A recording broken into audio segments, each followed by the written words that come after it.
अर्थसंकल्पावरच्या चर्चेला उपमुख्यमंत्री आणि अर्थमंत्री अजित पवारांनी आज उत्तर दिलंय। या उत्तरादरम्यान त्यांनी अनेकदा मिश्किलपणे जयंत पाटील, भास्कर जाधव, विजय वडेट्टीवार यांची फिरकी देखील घेतली। जयंत पाटलांना तर कुठे जातील तिकडे घेऊन जायला तयार आहोत अशी ऑफरच अजितदादांनी दिली आहे।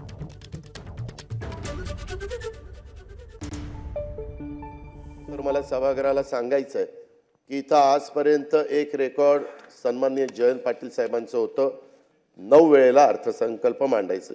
जयंतराव बरोबर आहे ना, 9 वेळेला अर्थसंकल्प मांडायचं।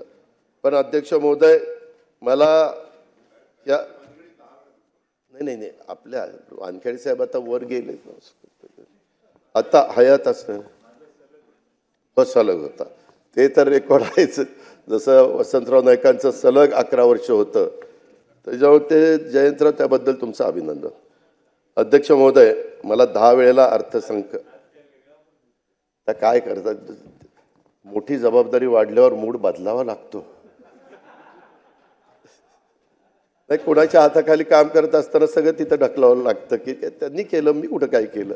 विरोधी पक्षनेते म्हणून निश्चितपणे विचारांनी काही भाषणामध्ये चांगले मुद्दे मांडलेले आहेत, चांगल्या सूचना केलेल्या आहेत, त्यांना तितकाच सकारात्मक प्रतिसाद देण्याची आमची महायुतीच्या सरकारची भूमिका आहे। त्याबद्दल मी तुम्हाला ऐकवीन कि प्यार करेंगे तो करोगे, प्यार करोगे तो प्यार करेंगे, हाथ मिलाओगे तो हाथ भी मिलाएंगे, गले मिलोगे तो गले मिलाएंगे, सितम मिलाएंगे, गले मिलाएंगे ना, सितम करोगे तो सितम करेंगे, हम आदमी है तुम्हारे जैसे, जो तुम करोगे वो हम करेंगे। जयंतराव अलीकडे शेरशायरी खूप रस घ्यायला लागलेले, त्याच्यामुळे मला पण एक शेर आठवतोय, जिन पत्थरों को हमने अता की थी धड़कने, वो बोलने लगे तो हम पे बरसने लगे। म्हणजे लोकांना आपण मदत केली, मोठं केलं, त्यांना पंख फुटल्यावर जिन पत्थरों को हमने अता की थी धड़कने, वो बोलने अदा की थी धड़कने। आता बरोबर आहे साहेब, जरा ऐका राव, थोडं आम्हाला कमी कळत असेल पण ऐका। आता की थी धड़कने, वो बोलने लगे तो हमी पे बरसने लगे।